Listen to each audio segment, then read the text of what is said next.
Hello and welcome back to episode 11 of Quantum Break. I'm Vic and you're watching yet another Let's Play channel. And having collected our Chronon, we are still missing one, but we're getting there. Oh. It looks like the stutter-proof tech has gotten considerably less bulky than it used to be.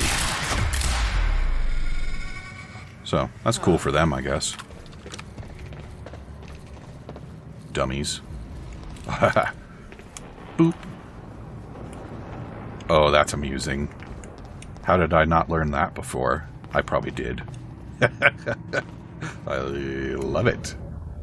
Where's my Chronon, however? Don't tell me it's back there. It's back there, isn't it? Can't get it. Damn. I want them Chronons. Alright, what's this wall mural have to say? The chart showed that all of Monarch's major technological advancements started in 2010. Around the same time that something else happened. Ground Zero. Okay, I guess we didn't really need to read that. Boop.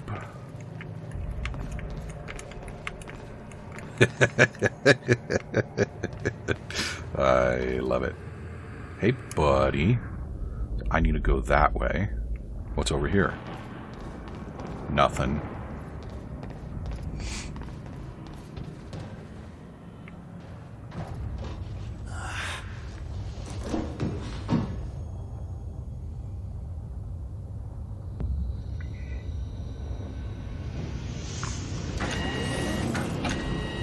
Oh, we got...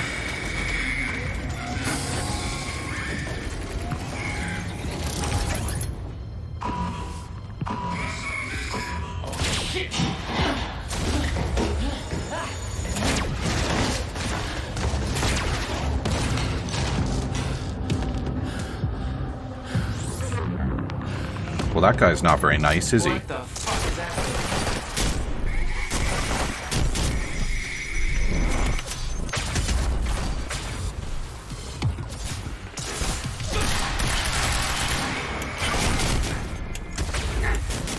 What are you doing, man? Oop. I am not very good at combat in this game. I don't think I ever was, so I'm not going to blame that on the hiatus on the classical break. I'm just going to admit that I'm bad at combat. This guy is like a straight up tank. Why does he have that goofy drone vision system on his head? Like, what does that accomplish? What the fuck is that?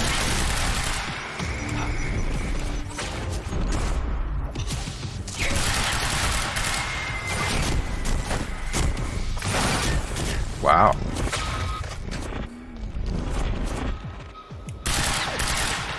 I think I need to get behind him. Yeah. Yeah, nobody likes it when you attack his power core. Do I have more friends?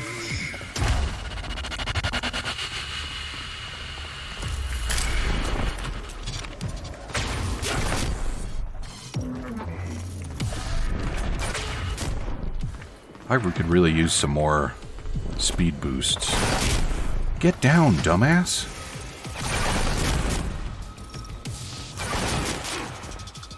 What is wrong with you? Why? Why?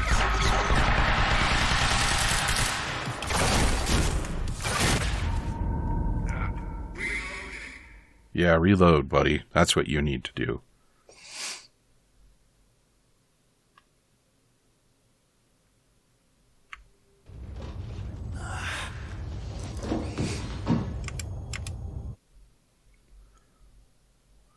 Okay, so we did good taking out his friends.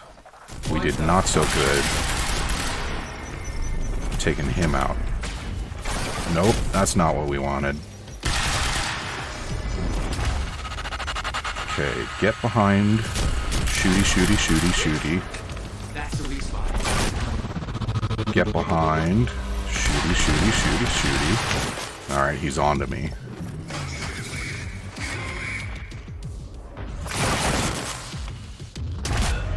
Oh, come on. I was going fast. That's not very fair.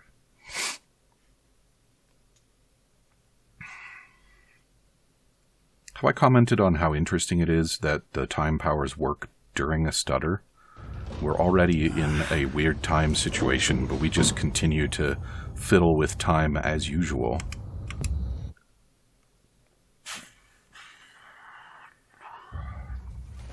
What the fuck is that? Go, please.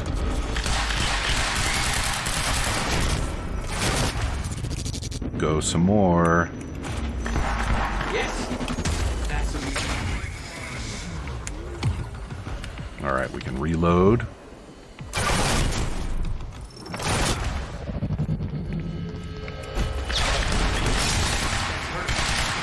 How many times do I have to do this? Recharge, please. Can I go ahead and... No, I wanna upgrades. Yeah. Can I do this one now? Pressing mouse 1 near an enemy during time rush will... Oh, I haven't even been using that. I wonder if I can use it on him. How cool would that be? Let's find out, shall we? Nope. Come on, aren't you used up yet?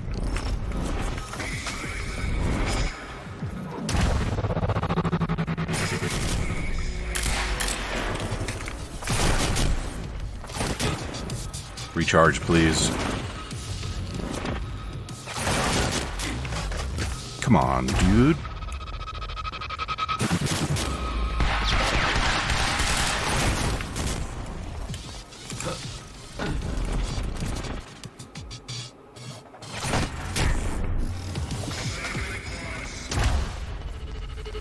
And...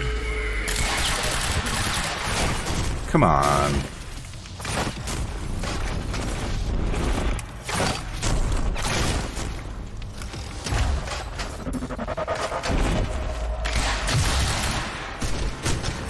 That's gotta be it, right?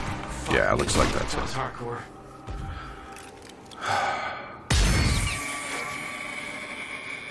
Okay, I thought he was gonna get back up.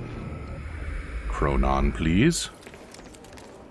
Right there by the entrance, looks like. No, that's not where I came in.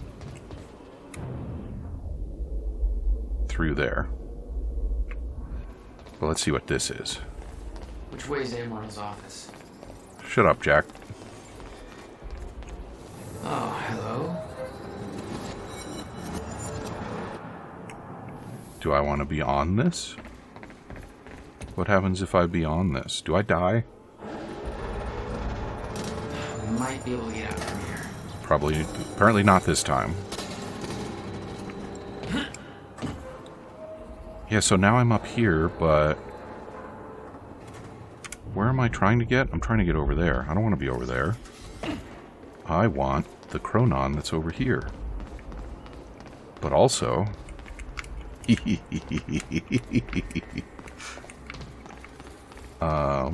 what's going on? It was clear that Monarch had been building the Chronon technology for years.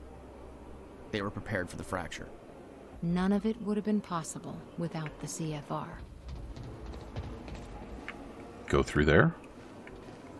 No? Why not? That's clearly where the Chronon is? Damn it. Is that the one I already missed? It's probably the one I already missed. I hope it's the one I already missed.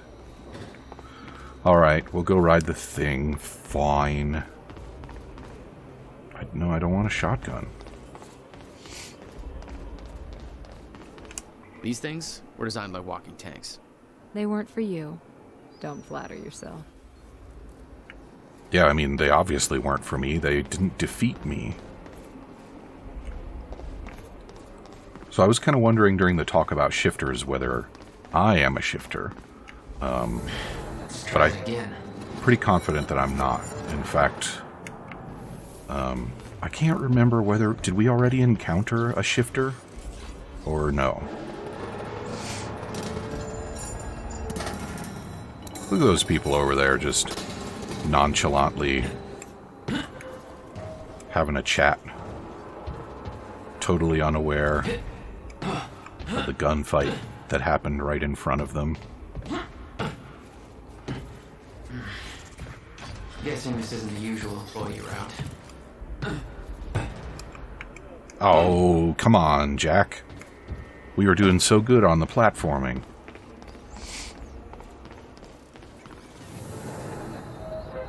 And here we go again.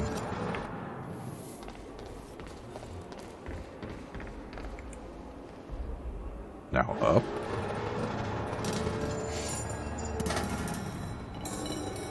I like how we get to watch the toolbox fall every time.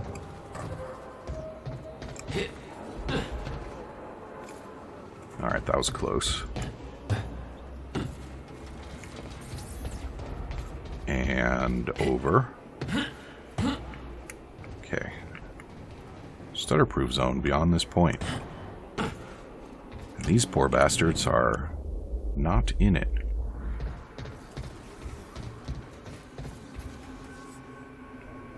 Totally oblivious. So what's in here?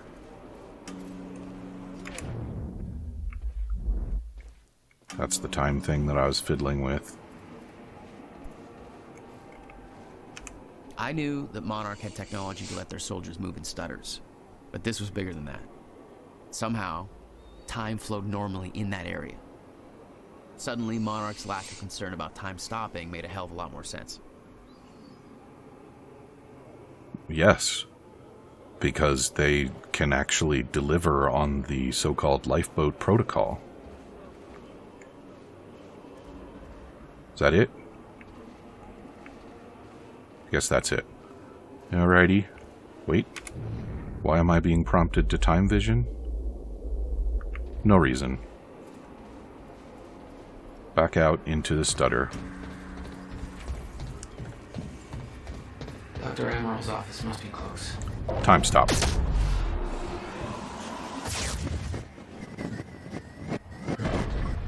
And there's another suppression thingy around here somewhere. No alarms. Looks like nobody here knows about the mess I made on the way in. Is it Nice down job, there? Beth.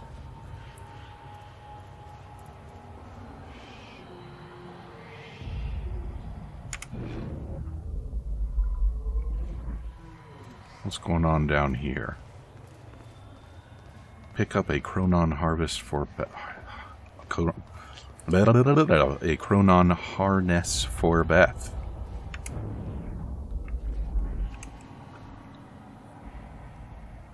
Hello, I've just been informed that the Time Machine core, which we obtained from the university, has reached Monarch HQ safely, and is currently being installed into the new Time Machine corridor system we have constructed there. As you know, the core of the Time Machine is the Time Machine. The corridor around it is merely the user interface. This means, of course, that once the installation work is complete, we have effectively moved the Time Machine from the university into the Monarch HQ. That said, we don't intend to use it. Let me repeat that. There are no current plans to use the machine. We are not sure how safe it would be to use, given that its initial activation has caused the fracture. I personally believe that now that the core has been activated, further use would be safe, but make no mistake, this is a hypothesis. An hypothesis, not a proven fact. We know that the machine taps into the universal Meyer-Joyce field, and somehow that connection has caused the fracture in the field, apparently because of a misconfiguration. We are looking into the specifics, but until we know for sure, it would be irresponsible to use the machine. However, having it in place gives us a degree of control. It allows us in an emergency to travel backwards, although we obviously can go no further than to the time of its activation last night, or forwards as might be required. Obviously, being fully secured at our building's restricted area on the top floor also means that nobody else can use the machine. I have to reiterate that the only person who may authorize the use of the time machine is Paul Serene. I do not have that authority. Martin Hatch does not have that authority. The only person who does is Mr. Serene. He takes this issue very seriously, and I strongly suggest that you do the same. Sophia Amaral. So this is her office, then? No. Somebody received that email from her. over there fiddling with something. Hey, do you people have a Chronon harness? Well, as far as the university thing goes, I can't really talk about that. I mean, yeah, obviously I know I'm like the first person they talk to about something like that, but it's classified. I sure as hell wouldn't put that down in an email, so maybe you should just come down and talk to me. You know, if I was free to talk about it, which I'm obviously not. Bring food. Seriously, I can't talk about it. I don't even want to know how you know about it. But you should still bring me food, not sausages. Don't make this weird. And that was the last email in the thread. So I had a dream about you last night. It wasn't anything bad, don't worry, but it was pretty fucking weird. Let's just say that if you have a second mouth hidden under your arm that keeps on insisting that the international stock market is being controlled by the Pittsburgh Steelers, this would be a real good time to tell me. I mean, I don't usually have premonitions or anything. I don't believe in that crap. But just the same, I'd hate for that one to turn out to be true. Oh, and that mouth eats nothing but sausages, real chompy chomp style. So, you know, there's probably nothing Freuding happening there. Just wanted you to know. What are you up to? No, I'm not gonna touch that. Jesus, Charlie, I can tell you're a man of great sophistication. Did you major in smooth talk, or... Actually, hey, speaking of education, I heard rumors about that op coming up at the university. I know you know, because you always know about that sort of stuff. It sounds pretty serious. What the hell's that all about? Okay, and that was his answer at the end of the thread. What about over here? Check out Burke's contacts. Who's he working with? Okay. And do I need to... We got some Chronons nearby. Can I... I cannot, because that's a glass wall. That looked interactable for some reason. So is that it for this floor? I think it is.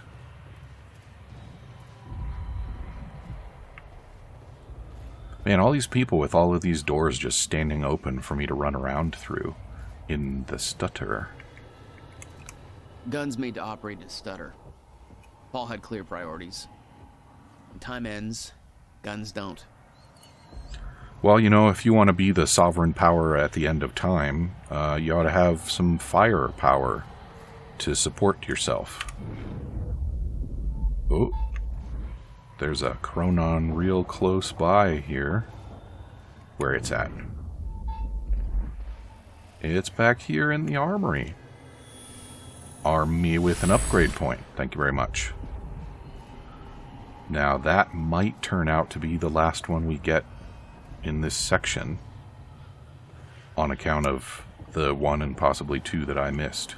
It was technology that allowed people to move inside a stutter. But too heavy to carry, I assume. That's why I had to find the lighter model in Amaral's office.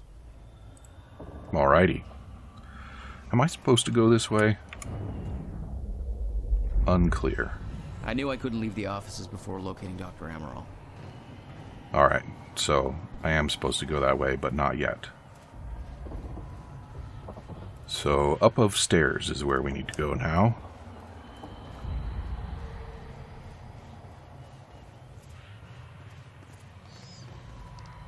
Yeah, that seems real important right now. Do not use the radar tower entrance as a smoking area. Great. So I'm guessing Amaral is around here someplace. Next room over, we got some stuff to interact with. Hehehehe. Your mess is even more mess now.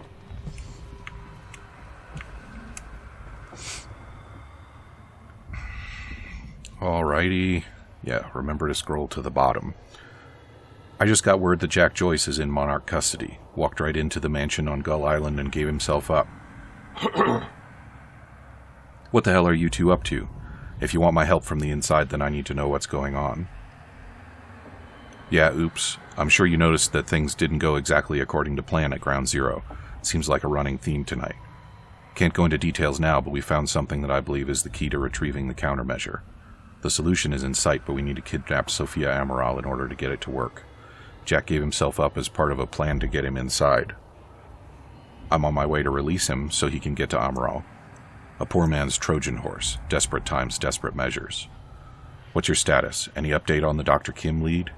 We may need your help from inside to pull this off. Any chance you can lower security in and around the R&D facility? Our plans might actually overlap for once. I'm going to attempt to access Dr. Kim's lab tonight during the gala to find out if he knew anything about the countermeasure. I still think that's our strongest lead. However, if I get inside, I should be able to shut down some of the security measures from inside. The problem is that getting inside that lab might prove to be a long shot. Couldn't get a hold of Amaral's keycard, so I resorted to shameless flirting in order to find a means in. I'm going to the gala at Charlie Winscott's date, in a hope that he can get me inside. That's if I can hold back from punching out the douche for that long. Consider this a test of restraint. I know that you think Jack is the key to obtaining the countermeasure, but the evidence is really stacking up that Dr. Kim knew something about the device. All of the research he did in that lab is classified. They're hiding something big in there. I'll let you know what I find. I'd warn you that your plan on the island sounds reckless, but I'm sure you're fully aware. Keep in mind that the minute Dr. Amaral goes missing, the entirety of Monarch is going to be hunting you down. She's the only thing keeping Serene alive. He won't let her go without a fight.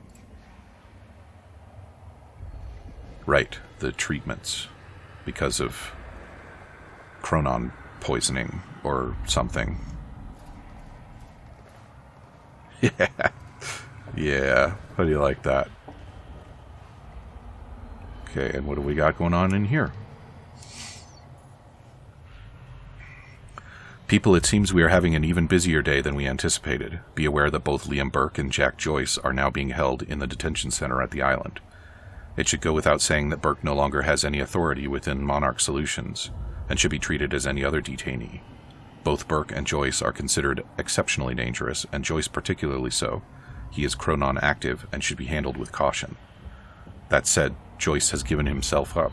It's possible that he's realized the futility of his position, and the fight has simply gone out of him. But I am not convinced he has no ulterior motive. Mr. Serene has to concentrate on his speech tonight. It's extremely important to the future of this company, so please ensure that everything goes smoothly. In the meantime, I will personally be conducting an interrogation of Joyce. Please expect my arrival at the detention center shortly. And I believe that ended with him helping us out? Is that right? I remember that happening. That's Amaral's office. Do you have a Chronon harness? Amaral had tried to warn Paul. The end of time was approaching quickly. Less than 24 hours away. Mr. Serene believed it would take years to run its course. Admittedly, he was wrong.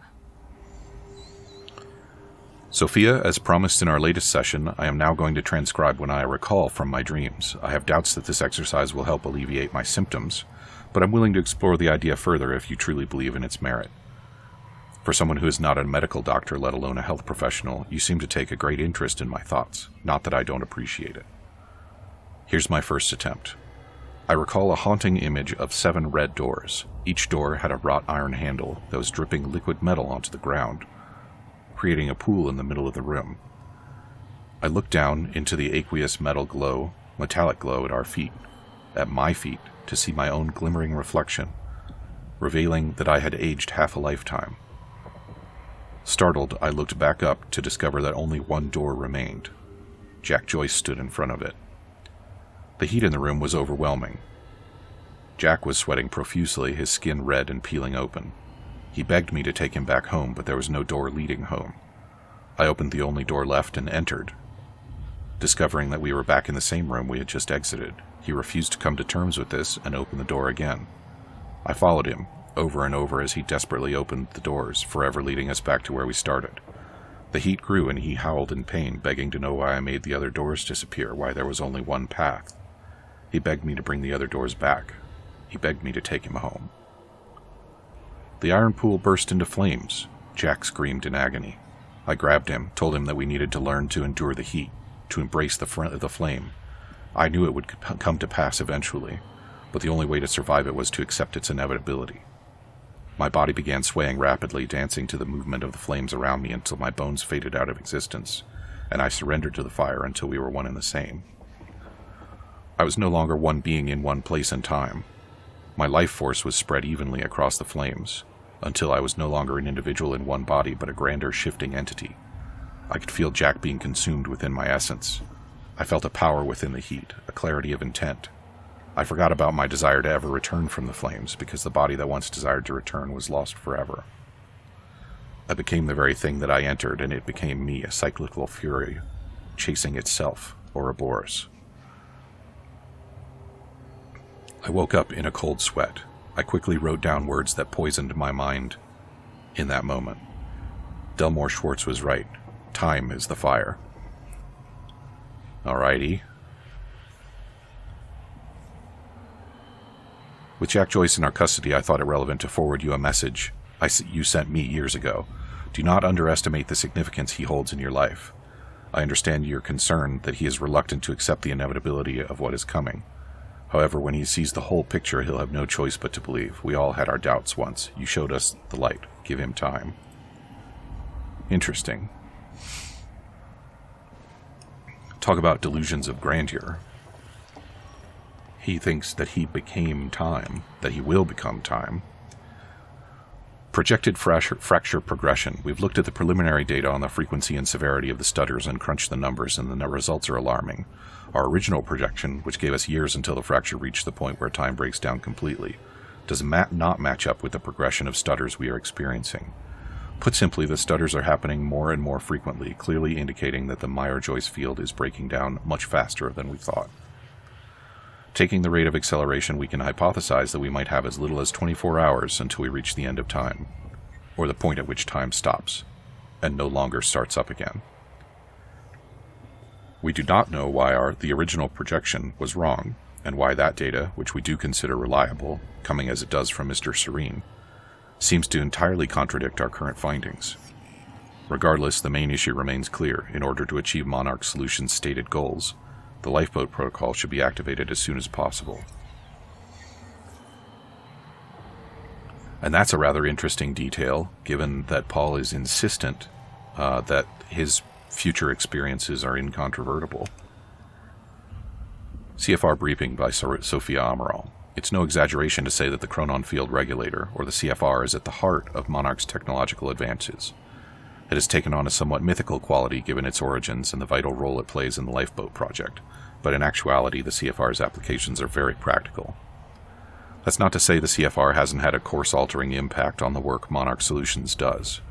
It's been hugely influential in the development of both the stutter-proofing technology that allows us to shield large areas from the impacts of a zero state, enabling time to keep flowing within them even as it stops everywhere else, as well as the smaller personalized application of the same technology, the portable Chronon harnesses that allow our soldiers and technicians to operate freely within stutters.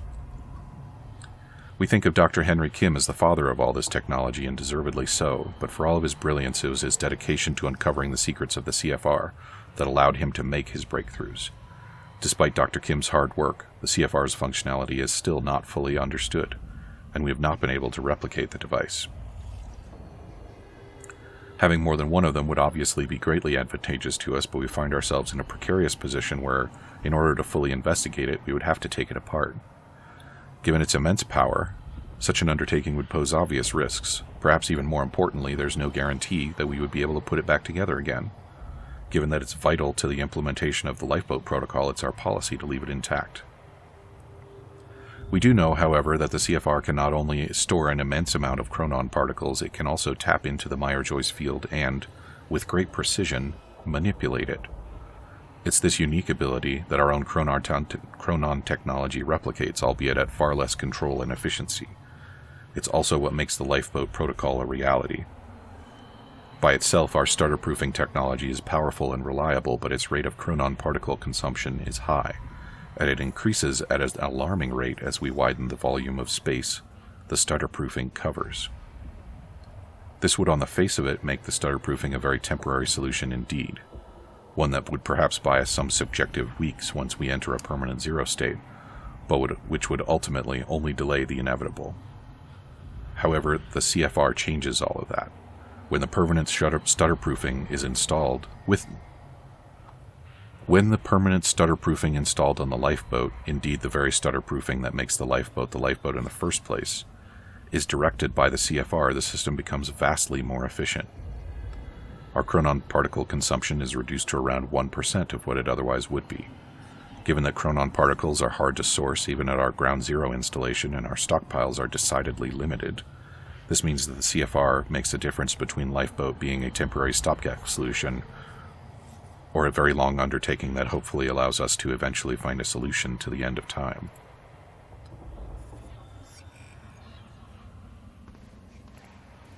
Do we know something about the origins of the CFR?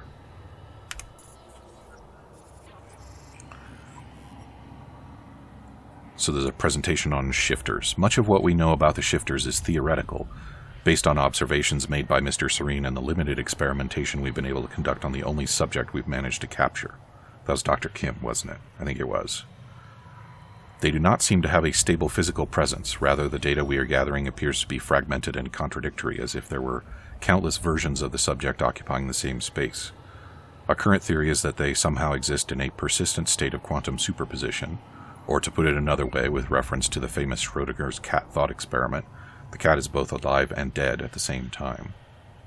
The full mechanics and implications of this exceed our current understanding, but on a practical level it seems to make them highly resistant to injury.